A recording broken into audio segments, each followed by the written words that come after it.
Esta aula e a próxima aula são destinadas ao sistema respiratório. Nesta, nós estudaremos aspectos anatomofuncionais do sistema respiratório e a mecânica da ventilação. As primeiras grandes descobertas da fisiologia respiratória aconteceram no século XVII e no século XVIII por dois grandes químicos. Boyle, um inglês, demonstrou que tanto os animais quanto as chamas morrem no vácuo, indicando que algo presente no ar era requerido para sustentar a vida e para manter uma vela acesa. Mas foi Lavoisier, no século seguinte, quem demonstrou que os animais, assim como as chamas, utilizam o oxigênio e produzem o dióxido de carbono e o calor. Todos os seres vivos precisam de oxigênio para sobreviver e o ser humano não é diferente, né? Ele utiliza o oxigênio para gerar energia. As células dos tecidos do organismo humano utilizam o oxigênio para gerar energia, gerar ATP e calor, né? Aqui a gente vê um experimento, um desenho, né, ilustrando um experimento do Lavoisier. E esse desenho ele é feito pela mulher do Lavoisier, que está lá do lado direito, fazendo as anotações desse experimento. Provavelmente é uma espirometria que a gente vai ver como se desenvolve mais no final da aula, né? É importante lembrar que o sistema respiratório, além de fornecer o oxigênio necessário para realizar as trocas gasosas, né, ele também está envolvido com regulação do pH, proteção, temperatura e vocalização. A gente vai ver que um dos substratos da respiração celular é o bicarbonato. Então, a regulação do pH envolve a respiração celular, né? A proteção, o sistema respiratório tem mecanismos próprios que impedem ou dificultam a entrada de partículas de poeira ou até de micro-organismos pelo sistema respiratório, né? Durante a respiração, o organismo perde calor para o ar que está ventilando o sistema respiratório. Com isso, ele consegue regular também a temperatura corporal junto com outros sistemas, né? E a vocalização, por fim, porque durante a passagem do ar nas vias respiratórias, ele passa pelas cordas vocais, causando a emissão de sons. Vamos ver, então, quem são as estruturas do sistema respiratório responsáveis por realizar tanto o transporte de ar ao longo desse sistema, né, a condução do ar ao longo do sistema respiratório, como também as trocas gasosas, né? A gente pode dividir as estruturas respiratórias em vias de condução do ar, né, uma porção condutora e uma porção destinada às trocas gasosas. Essa porção condutora, por sua vez, pode ser dividida nas vias aéreas superiores e nas vias aéreas inferiores. Quem são elas? As vias aéreas superiores conduzem o ar, por exemplo, o ar ele entra pela cavidade nasal e pela cavidade da boca, passa pela faringe, percorre toda a faringe, depois ele percorre a laringe. Essas são as vias aéreas superiores. O ar, então, continua seu trajeto pela traqueia, que dá início às vias aéreas inferiores. A traqueia é um tubo e ao redor dele existem anéis cartilaginosos. Essa traqueia, mais ou menos em torno de 10 centímetros, ela se bifurca, se ramifica em dois grandes brônquios principais, o brônquio esquerdo e o brônquio direito, que entram nos pulmões e continuam se ramificando em outros brônquios, que se ramificam em bronquíolos, que estão conectados aos alvéolos. Os alvéolos já fazem parte da estrutura envolvida com as trocas gasosas, tudo bem?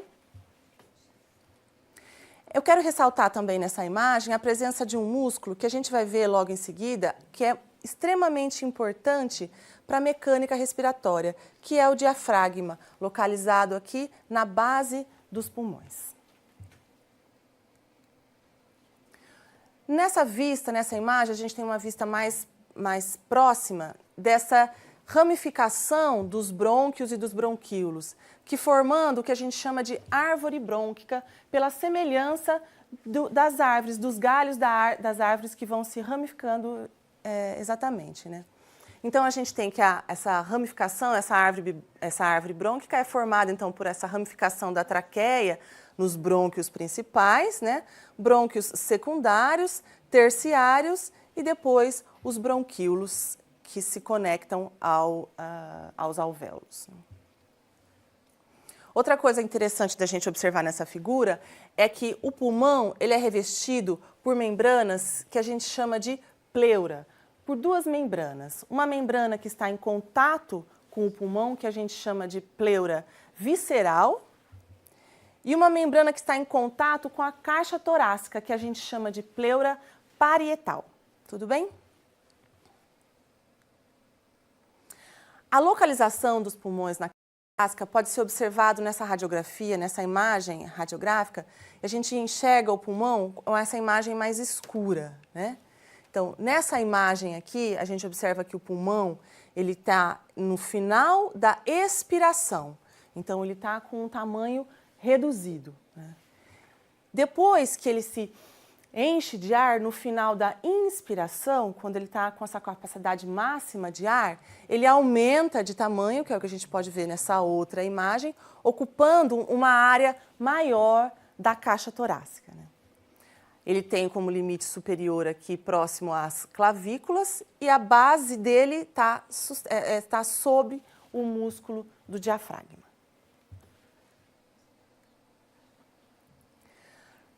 Aqui nessa imagem, a gente consegue ver que o pulmão ele é dividido em lobos. Então, o pulmão direito é dividido em 3 lobos.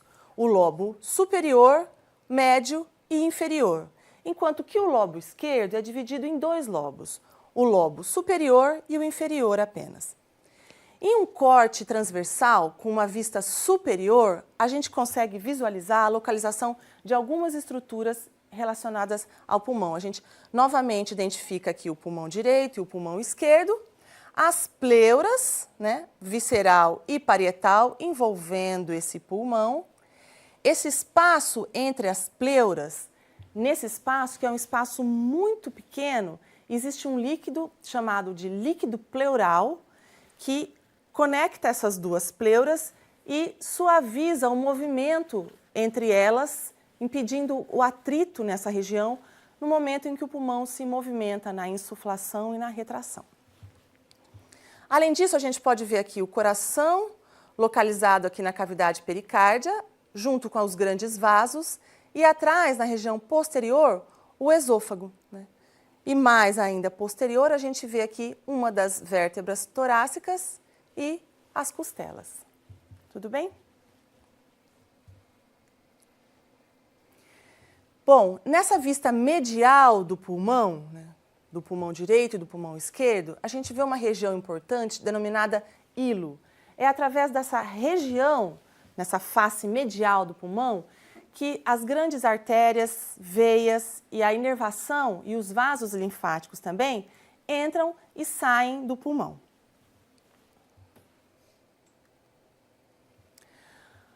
O pulmão, as vias aéreas, né, do pulmão não, me desculpe, as vias aéreas, elas são revestidas por um epitélio muito característico, né?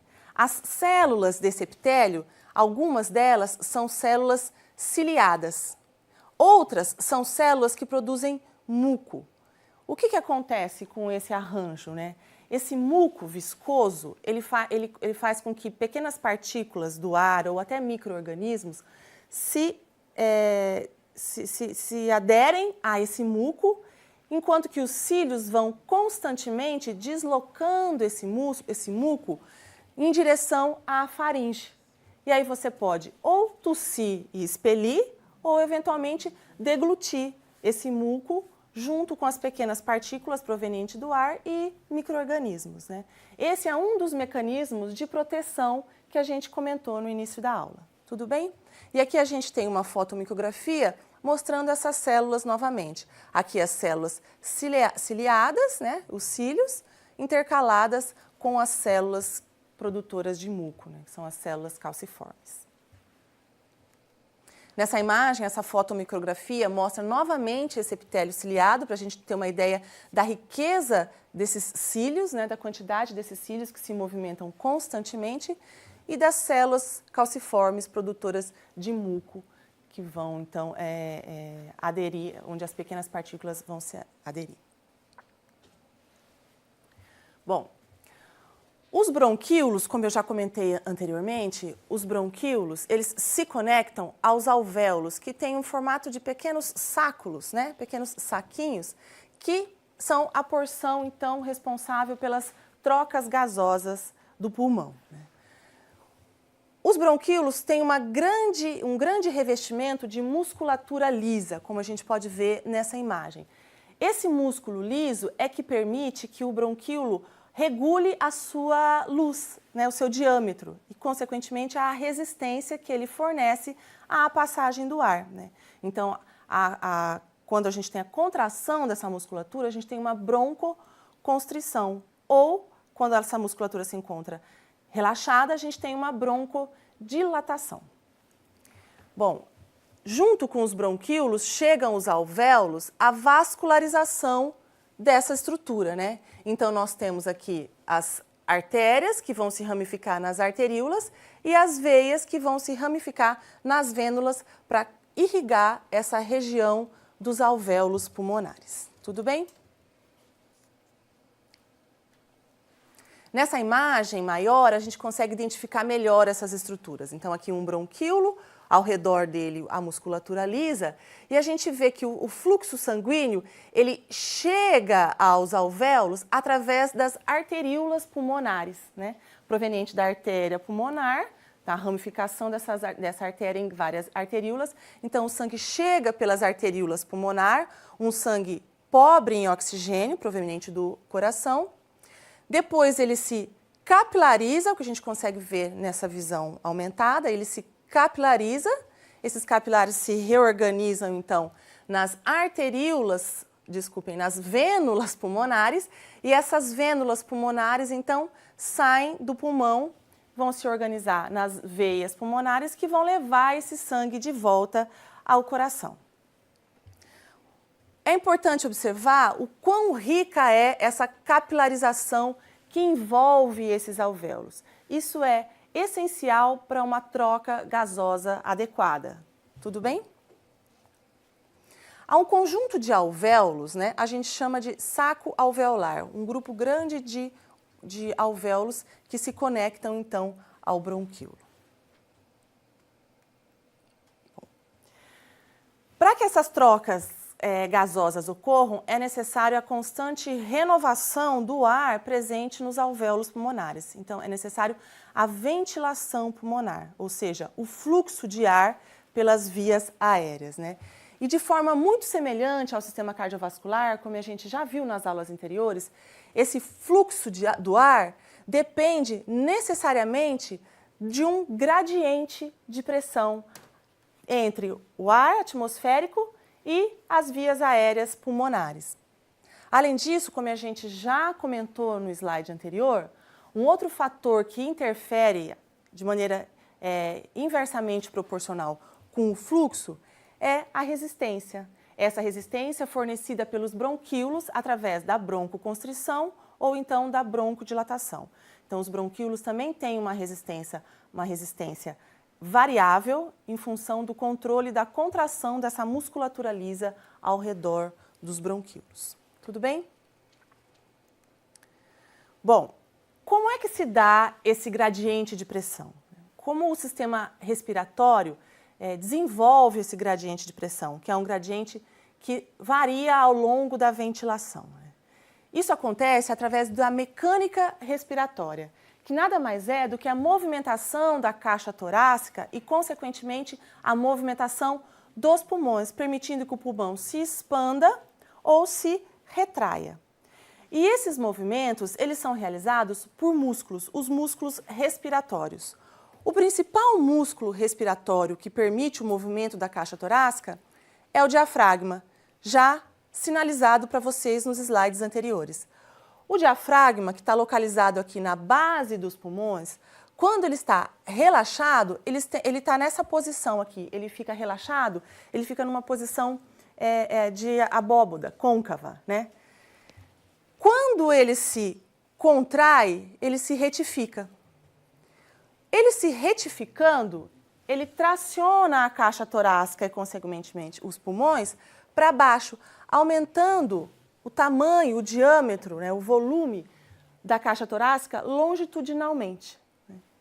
E quando ele se retrai, quando ele relaxa, ele novamente volta à sua posição inicial, fazendo com que o pulmão e a caixa torácica se retraiam. E aí diminuindo o volume pulmonar. Aqui nós temos outros músculos envolvidos com a respiração. Então, do lado direito nós temos os músculos envolvidos com a inspiração, que é a entrada de ar nas vias aéreas, e do lado esquerdo nós temos os músculos envolvidos com a expiração, que nada mais é do que a saída do ar das vias aéreas e do pulmão. Tudo bem? Na inspiração, eu já mostrei para vocês o diafragma, né? Que está aqui, a metade do diafragma consegue ser visível, né? Então, quando ele se contrai, ele aumenta longitudinalmente o diâmetro da caixa torácica. Esse aumento do tamanho diminui a pressão, né? Esse aumento da área, do volume, diminui a pressão intrapulmonar. A diminuição da pressão intrapulmonar cria um gradiente favorável à entrada do ar nas vias aéreas e no pulmão. Outros músculos que podem ajudar o diafragma, que podem auxiliar o diafragma nisso, e são utilizados normalmente quando a gente tem uma inspiração mais intensa, né, mais profunda, que a gente chama de inspiração forçada. Nesse momento, entram em ação outros músculos, por exemplo, os intercostais externos, que estão entre as costelas, que quando se contraem, eles elevam essas costelas, ou então os escalenos e os esternocleidomastoideos, que além de levantar as costelas superiores, eles levam o externo para a região mais anterior.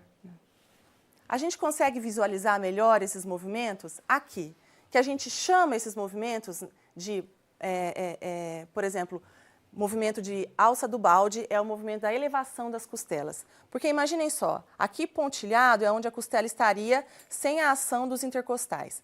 Quando eles se contraem, eles elevam as costelas. Essa elevação das costelas faz com que o diâmetro lateral aumente. Além disso, a elevação das costelas mais superiores, né, pelo esternocleido, por exemplo, faz com que, além de aumentar esse diâmetro lateral, elas tracionam, elas alavancam o osso externo para frente, aumentando também o diâmetro antero-posterior da caixa torácica. Então, com a contração tanto do diafragma como dos intercostais externos, do esternocleidomastoide e do escaleno, a gente vai ter um aumento do diâmetro da caixa torácica longitudinal, antero-posterior e lateral.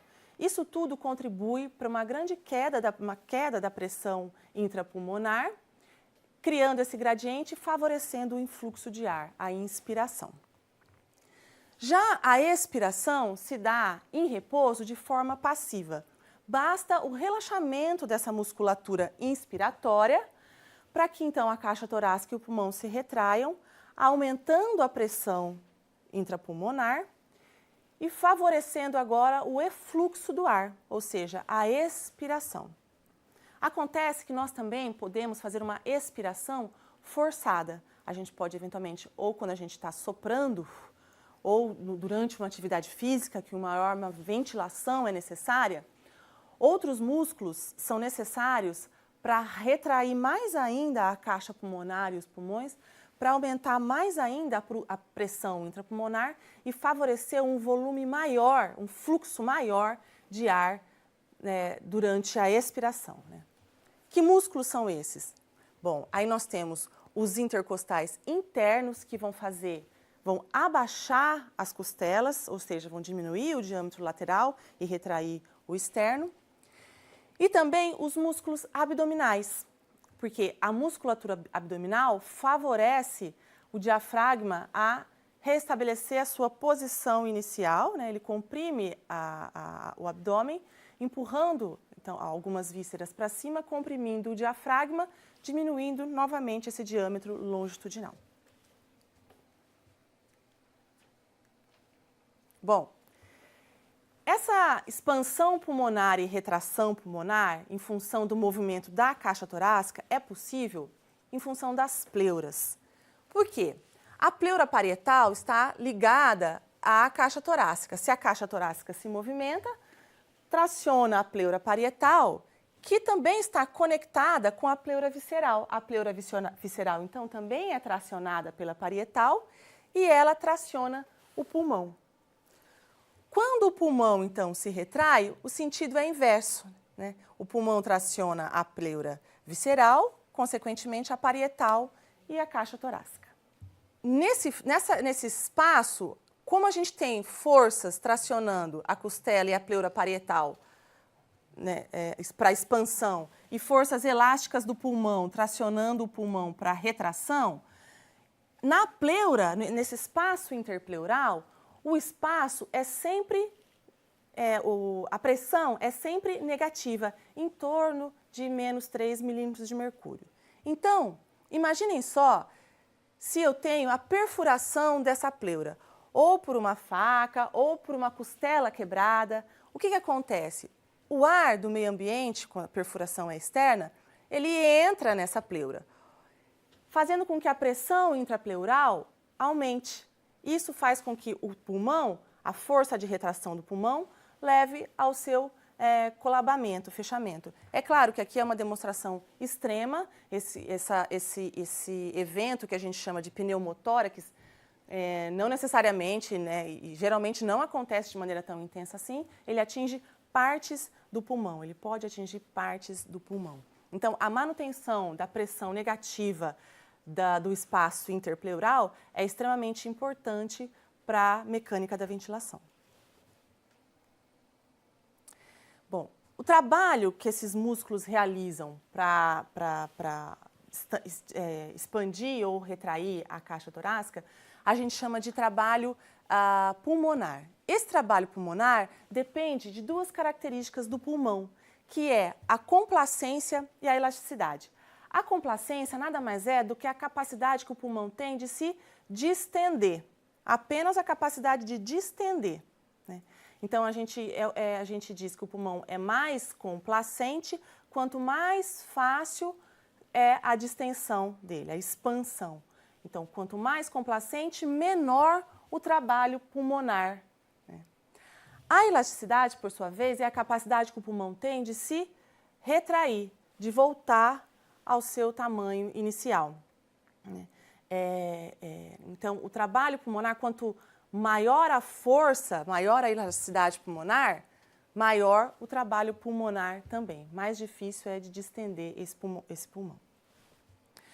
Algumas patologias podem alterar tanto a complacência como a elasticidade pulmonar. Por exemplo, no enfisema, a gente tem um aumento da complacência pulmonar, né? O pulmão perde algumas fibras que a gente chama de elastina, responsáveis por essa característica elástica do pulmão, e isso faz com que o pulmão fique mais complacente, o trabalho pulmonar está diminuído. Mas, por outro lado, ele perde a elasticidade, aumenta a complacência, mas com a perda dessas elastinas, perde a capacidade de voltar à sua posição inicial.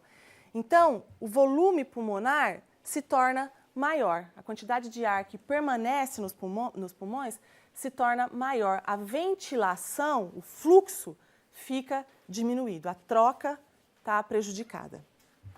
Por outro lado, por exemplo, na fibrose pulmonar, o pulmão perde a capacidade de se distender, diminui a complacência pela presença da fibrose. Isso faz com que aumente e muito o trabalho pulmonar. Além da complacência e da elasticidade, um outro elemento que interfere também na complacência e na elasticidade é a tensão superficial presente nos alvéolos. Do que se trata essa tensão superficial? Os alvéolos possuem a superfície interna revestida por um líquido, né? Então, esse líquido causa uma interface entre o ar e o líquido. As moléculas de água que estão na superfície desse líquido, que estão nessa interface, possuem uma atração mais intensa do que as moléculas de água que estão mais internas, né? Essa atração intensa entre as moléculas de água na interface líquido e ar faz com que se desenvolva uma força de tração perpendicular que faz com que os alvéolos tendam a colabar, a se fechar, né? Entretanto, algumas células específicas dos alvéolos produzem um líquido também chamado de surfactante. Esse surfactante diminui essa ligação entre as pontes de hidrogênio, entre essas moléculas de água, diminuindo essa tensão superficial, diminuindo essa tendência ao colabamento que os alvéolos têm. Então, quanto mais surfactante, na verdade, na ausência do surfactante, aumenta a elasticidade pulmonar e diminui a complacência, prejudicando e aumentando em muito o trabalho pulmonar, prejudicando a ventilação pulmonar. O surfactante, ele é produzido em torno da 25ª semana gestacional e por volta da 35ª semana gestacional, uma gestação que dura 40 semanas, as concentrações de surfactantes são suficientes, são adequadas para que o trabalho respiratório seja desenvolvido adequadamente por esse neonato, assim que ele nascer. Por isso que a falta de surfactante em bebês prematuros é a maior dificuldade, é o maior desafio que esses bebês irão enfrentar em função do trabalho pulmonar estar extremamente elevado. Existem recursos que estimulam a produção desse surfactante e tentam facilitar, né, esse trabalho respiratório dificultado nos prematuros. Muito bem. As funções pulmonares podem ser avaliadas, né? E isso é extremamente importante, tanto para estudo do sistema respiratório, como para a identificação e diagnóstico de algumas patologias. Uma maneira da gente fazer isso é através da espirometria, que a gente mostrou no início dos slides da aula, né? Do que se trata essa espirometria? Imagina só um indivíduo conectado a um bocal e ele vai inspirar e expirar por esse bocal, ligado a um equipamento que, na expiração, a saída do ar vai elevar um pistão ligado a uma caneta, enfim, que vai abaixar e registrar essa expiração como com essa linha aqui de declínio. Já na inspiração, com a entrada do ar, o pistão vai descer, a caneta vai subir, que a gente pode exemplificar aqui com a inspiração, a subida do gráfico. É claro que hoje em dia esse exame já não se faz com esse equipamento, existem mecanismos de computação que resolveram isso de maneira mais fácil, mas, de qualquer forma, por meio da espirometria, a gente consegue identificar os volumes e as capacidades pulmonares, né? Então, em repouso, o indivíduo realiza uma inspiração e uma expiração que fornece a nós o que a gente chama de volume corrente, em torno de 500 mililitros, né? Esse indivíduo você pode pedir para que esse indivíduo realize uma inspiração forçada máxima, ou seja, colocar o máximo de ar possível dentro dos pulmões. No final dessa inspiração forçada máxima, o volume que ele consegue inspirar além do volume corrente, a gente chama de volume de reserva inspiratório. O mesmo pode acontecer para a expiração. Ele pode realizar uma expiração forçada máxima e o volume extra que ele consegue expirar a gente chama de volume de reserva expiratório. A soma desses volumes nos dá a capacidade vital. O interessante é observar que, mesmo expirando o máximo possível, né, fazendo o volume de reserva, utilizando o volume de reserva expiratório, permanece no pulmão o que a gente chama de volume residual.